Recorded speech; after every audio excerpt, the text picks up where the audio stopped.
We are Kimberly, Kiara, Donna and Anika, and our presentation is about 5.4b, socialism, liberalism, and confessionalism.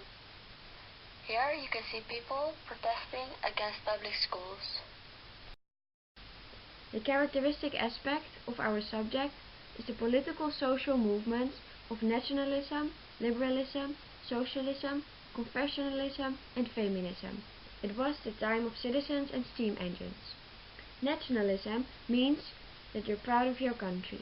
Liberalism means that you held power, but you lost it in the rise of confessions and socialism. Socialism means equality. It tries to have equal power in the monarchy. Confessionalism are movements based on religion. It tried to change the rule of government based on religious ideas.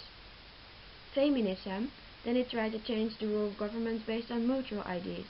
Those are social and political aspects. What all this means is the change from political and social in the charge of government. They all wanted to change the rule of government with different ideas in religion or mutual ideas. People were very proud of their country in that time. Confessional ideas. What are confessional ideas and what is confession? Confessional ideas are ideas based on religion. First, there are the liberals, who put the freedom and the free market central. Additionally, there are the social democrats, for whom equality is an important concept and seeing a big impact role for government. And finally, there are the confessionalists, who focus on the brotherhood and not the market or the government, and are rather society-centered. Confession is another word for religion. Trading in politics must therefore be based on religion, the Bible. In the Netherlands, the traditional religion is Christianity. Christianity consists of the two main directions, Catholicism and Protestantism. The current three confessional political parties arose. The confessionals joined in their own privacy and locked others out. Sometimes it happened that confessional messages encountered in their own bakery, grocery, etc. This phenomenon is called compartmentalization. From the mid-60s, the making secularization in the Netherlands strongly took place, and partly because of that compartmentalization decreased. From the confessional movements, the ARP, Anti-Revolutionary Party, the CHU, Christian Historical Union, and the CSF, the Catholic People's Party, came. These three major Christian parties have merged into a major political party, the CDA, the Christian Democratic Alliance. Herman Schaapman. Who was Herman Schaapman and what did he do? Herman Schaapman was a Dutch priest, politician and poet. He was the first elected priest of the States General and he campaigned for the release of the Catholics. Schaapman successfully made himself strong for the general military conscription, the freedom of education, compulsory education and extension of the right to vote. Herman Schaapman wasn't a big fan of liberalism, so therefore he could, together with Abraham Kuyper, make a start on the government of coalition, which is a government where political parties cooperate to reduce the dominance of another party. It was a temporary partnership of confessionalist parties.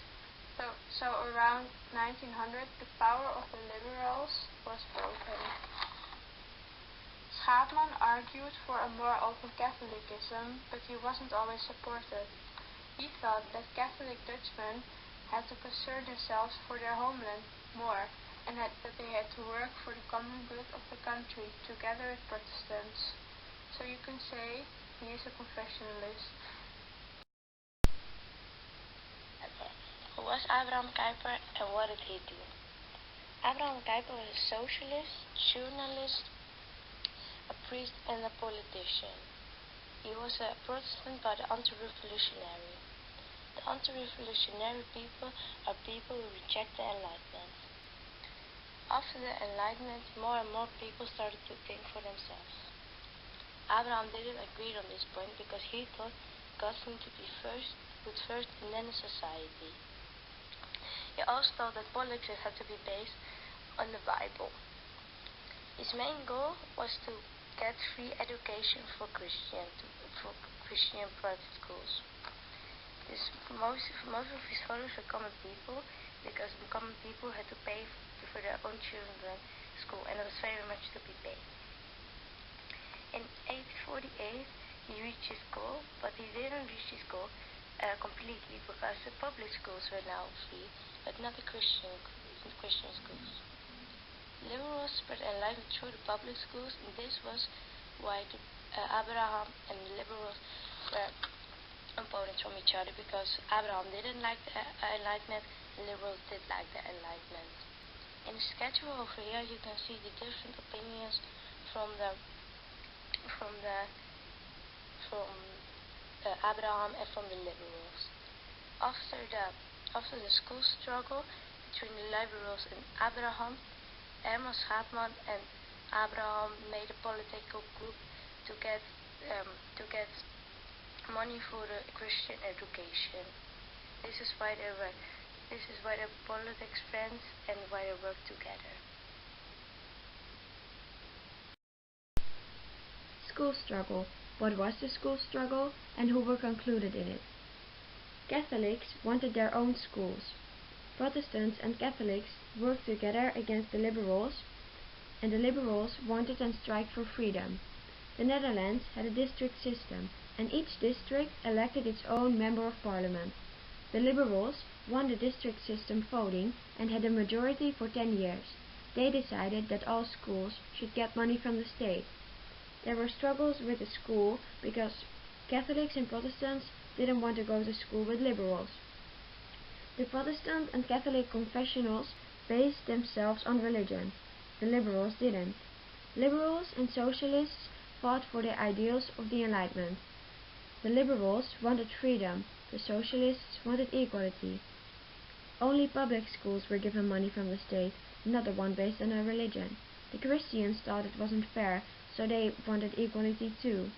Between 1848 and 1917, it was all about the finance and the equality of the religious schools. Christians wanted more Christian norms.